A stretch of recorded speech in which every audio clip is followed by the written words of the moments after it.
It's the Iron Fist episode, guys. I wanna fold clothes for you. I wanna make you feel good. Baby, I wanna do the right thing. Hey y'all, it's Producer, and I'm coming at y'all with episode 10 of season 2 of Luke Cage. And let's just unpack it. Like, let's not even beat around the Bushmaster.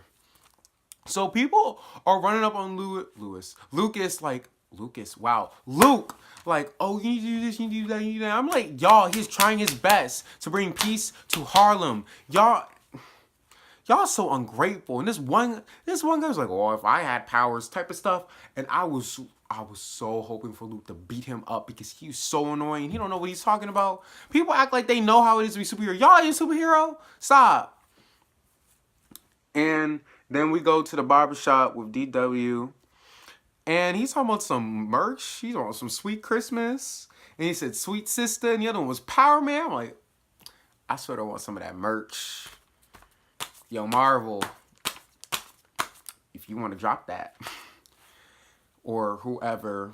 I want to hope it's black owned, but Marvel owned it, so it's like trying to find black owned Black Panther stuff. It's rare because most of the time it's some white nerd or Marvel, which technically is a white nerd corporate. And then you have at the end of this, DW is like, oh yeah, sales are going down because you haven't been doing much. And I was sitting here like, you know, but if you were there, since you're always there with Harlem's Hero app, why couldn't you film Luke? Well, since you always everywhere, and film him beat Bushmaster's ass? Why couldn't you be there? But let me calm down. Wonder why? Because I gotta center my chi. Because Daniel is here. Iron Fist is here. And I was sitting here like, he was doing the dap with freaking Luke, and I'm sitting here like, okay, he's already taking Asian roles. Yeah, I mean, I understand he was written as a white person, but I mean, what's a race bent, right? And we're taking should have been Asian roles, and he's about to take African American roles. Him and Scarlett Johansson, they out for y'all guys. But anyway, they introduce each other and then all this type of stuff. And then we cut to Mariah. And her so-called lawyer comes back, Ben Donovan. And he's talking about how he restored her money because Piranha, since he was under pressure, that wasn't a legal transfer of money. And she thanks him, but then she's like, did you take any of my money? Well, like, I think she gripped his balls and starts twisting it. Like, girl, what's your sexual assault having ass? Sit down. Oh my gosh. And I mean, he didn't take any money or whatever, but she still needs to sit down. And she's happy because she now has Harlem's Paradise and her money. So she's the person that she wants to be, in control, the queen of Harlem. And then we go back to the barbershop and they start being on our meditation stuff. And I was like, all right, we about to be on this cheese stuff that don't make 2 cents for the Caucasian nation to be talking, the Caucasian nation to be talking about, whatever. At least White Tiger is Asian. Let me stop. Anyway, they figure out where would Bushmaster be. And then after some discussing, they figure out that he would go to a off-books doctor. And they think Tilda. So they're off to find Tilda. And then we cut to the precinct where Bailey is offended that Ridley and freaking Misty are accusing Nandi of doing something crooked. And then they're like, okay, I know we've had our things, but I think she might have an issue. I mean, she might be doing something. And he's really protecting her, like, sit down. Are y'all fucking or something? So we go to Mother's Touch where Luke and Danny, there was a scene in between where they were walking to it and they're talking about power within and all this type of stuff. I don't know if that was important, but I'm gonna just say it. But yeah, so they're at what's it called? They're at Mother's Touch and they're trying to figure out where Tilda is and she's not there. And they look up and they find out a bit more information about Nightshade and all this type of stuff. And then they surmise that they gotta find their mom. she may know where Tilda is.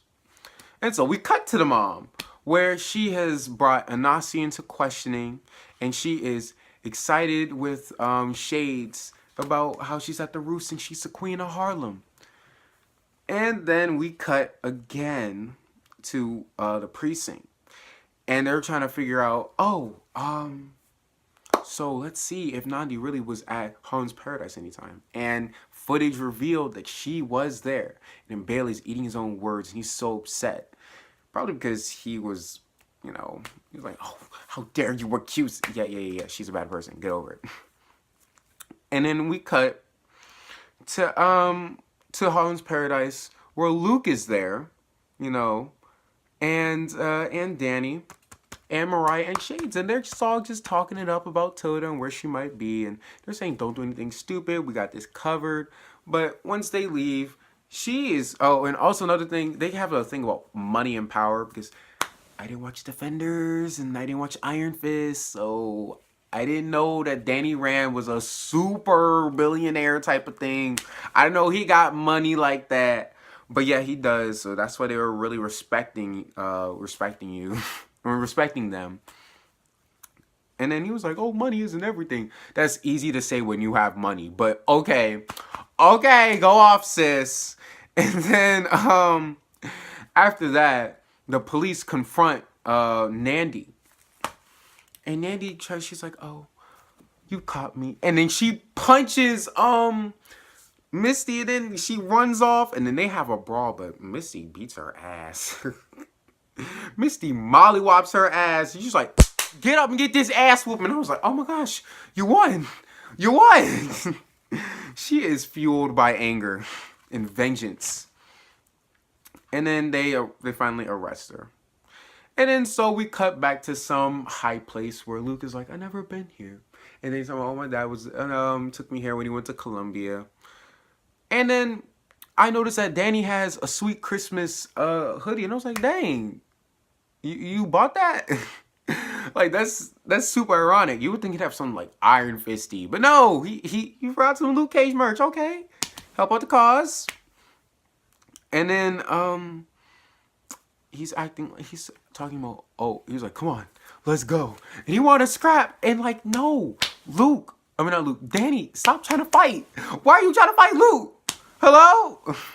And then he like moves out of the way, and Luke falls on him. I was like, "See, you're angry." He's like, "Hell yeah, I'm angry. I'll be angry too. All this stuff happening. Like, why are you so angry? Why is that important?" He's like, "Everything."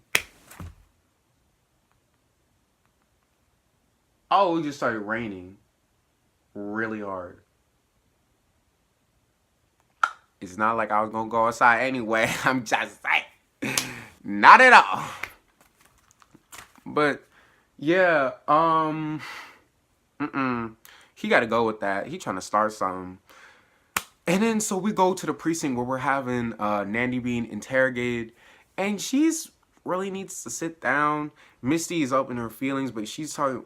Basically, she's brought up the past to show that not only that Nandi's a snitch, but she also is a selfish snitch. She didn't even do it for the greater good. She just did it so all the scouts could just see her.